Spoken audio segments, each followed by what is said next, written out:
crypto's not going away. Bitcoin's not going away. Ethereum's not going away. These projects are here to stay. They're well funded. There's a lot of use cases for them. I use USDC now corporately. We have a Circle account. We've gone through compliance and our auditors setting it up. I'm a shareholder of FTX. I'm a shareholder of Circle. I'm also, I should disclose, a paid spokesperson for FTX. I hold 32 different positions on my FTX account because it's the most compliant one I can find in working with my compliance department and my regulator. I do the same with BitBuy, which is, WonderFi. It's one of our divisions, and I've got a full corporate account there too, because these are compliant platforms. So I can be compliant in Canada on BitBuy. I can be compliant in the US on FTX. So you have to find your geography, figure out your compliant platform, and you have to hire a whole bunch of people to manage this stuff for you. So we're so early in all of this, but again, that's the potential. And I think that's what excites me about it. Shark Tank star and investor entrepreneur Kevin O'Leary, in his most recent interview on cryptocurrency, explains why he thinks cryptocurrency is not going away and the low prices we are currently seeing in the market are huge opportunities for investors. O'Leary, over time, sees crypto as becoming the 12th sector of the S&P. Make sure to stick around to the end of the video where O'Leary casts some doubt on the upcoming Ethereum Merge despite it being his largest position. Also, only a small percentage of my viewers are actually subscribed. If you enjoy finance content, consider subscribing or liking the video. It's free and you can always change your mind. Maybe 2 years ago, but not anymore. There's just too much capital coming into this market. So you have the Loomis bill, which is a very broad bill. It contemplates all kinds of different crypto. Gilderbrandt's backing her, so you've got both a Republican and a Democrat working together there. There are other initiatives going on. I'm spending a fair amount of my time on the Hill these days meeting. I'm not the only private citizen doing that. We want policy, particularly those of us that work in financial services, because we think it unlocks the power of the institutional investors' interest in crypto. And so we need the policy to get there. I'm going to predict that crypto, and particularly Bitcoin, will be locked between $20,000 and $25,000 until we get policy. It's just not going to go anywhere because there's not enough buyers. You need to untap the trillions of dollars being managed by sovereign wealth, and they're not going to buy Bitcoin till there's regulation. We have this conversation all the time. They're not going to spend an ounce of time worrying about it until they get instruction that they're permitted to index it. And so we're a very long way from that. And so their own clients are calling them saying, look, we'd like to put 3% into Bitcoin, but they have no way of putting that on the balance sheet of the compliant platform for any of these firms. There's no infrastructure to do that.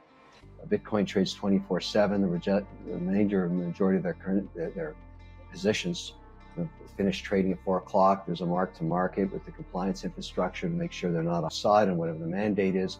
That's been around for decades, but there's no infrastructure for compliant crypto. So we're a long, long way from that happening.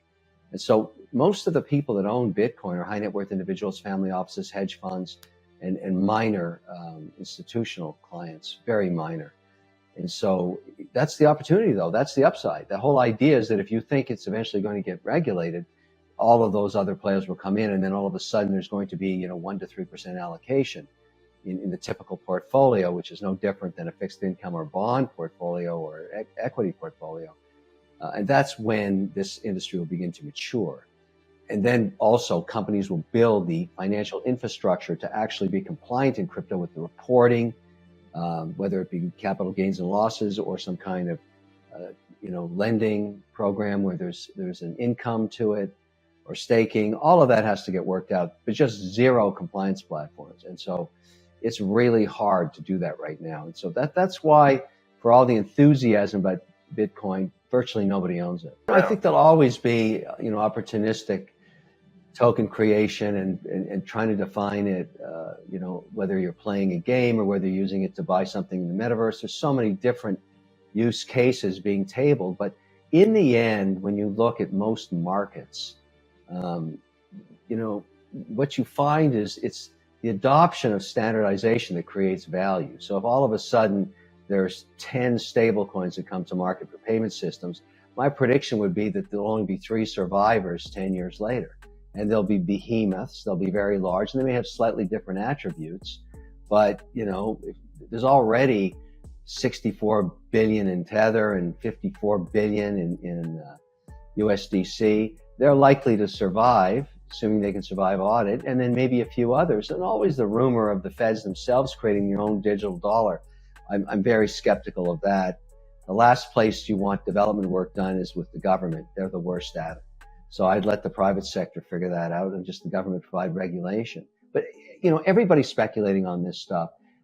The one constant that I would remind everybody to think about in why the use case for investing in this sector, and I personally believe over the next decade, crypto will be the 12th sector of the S&P. And the reason I believe that is when I teach graduating cohorts of engineers, I don't care what college you do it at. You can go to MIT, Harvard, you can go to Waterloo in Canada, or Temple, Notre Dame, you name it. A third of the graduating class, the smartest hands above keyboards in the world, because some of these classes are 130 international, particularly MIT.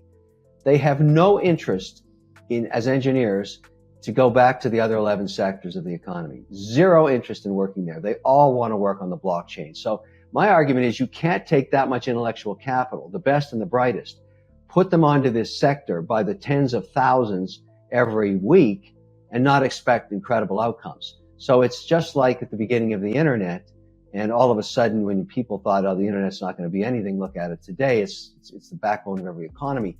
The same thing I think will happen in crypto just by the amount of intellectual talent. So it seems pretty stupid to me to invite international students from geographies that are very advanced in crypto and then kick them out of the country after they're educated. It's very stupid, and that policy should be fixed. Even the brightest, look at it, Sam Bankman-Fried. I mean, a 30-year-old, 22 billionaire. He is an American citizen whose parents are compliance lawyers at Stanford, and even he doesn't operate in the United States because he has no policy and regulation and backbone to work with. So all of that money and that intellectual capital that he is gathering on the Caribbean islands should be stateside, but it's not. So we have to get some policy into this sector, or we'll continue to lose the country's brain trust in this nascent sector. First of all, the merge has been forecasted to occur for 4 years in a row now. So for all the excitement, I'll believe it when I see it. There's a lot of people that are dissuaded from doing this in the Ethereum mining business, so they're not that excited about it. So you've got an inconsistent harmony occurring. And now anything could happen, but really at the end of the day, ETH it's slow and it's expensive. And so if it doesn't fix itself, it's going to have lots and lots of competition. And so everybody has an opinion on this. And I think the market is being the market. I have a pretty big ETH position as well. I'm going to wait and see what happens because it has attracted more applications, more usage than anything else to date. But that doesn't mean it's fixed in stone. Anything could happen. And so I also think that there's other applications from HBAR to Solana, Polygon, all kinds of different ideas in terms of how this should happen and how financial services work and the cost, the speed, the fees, the transparency, auditability, security, all of these things. And I tell people, look, if you want exposure, have at least 7 or 8 positions on these projects because you just don't know. You can do it by order of market capitalization. That's easy to find out. But that doesn't mean you're right on doing that either. So diversification on this very nascent system, and whether where it all fits, and when people tell you, well, I know with certainty this particular level 2 is going to really work, they have no idea. It's the adoption by users of apps and applications on top of it, and payment systems and transparency and all the rest I mentioned that will eventually determine whether that platform is profitable or it isn't. At the end of the day, if it never makes any money, it's going to zero like every other business, and many will go to zero, and that too is okay. So there's Kevin O'Leary with why he's so bullish on cryptocurrency in the long term, but why he thinks the entire sector needs more regulatory clarity before any big players enter the market. Interesting to see Kevin also criticize the Ethereum Merge, despite Ethereum actually being his largest crypto position. Personally, I think the Ethereum Merge will go through successfully, but let me know what you guys think down in the comments. Anyway guys, hope today's video did provide you with some value. I'll see you all in the next video, and as always, all the best.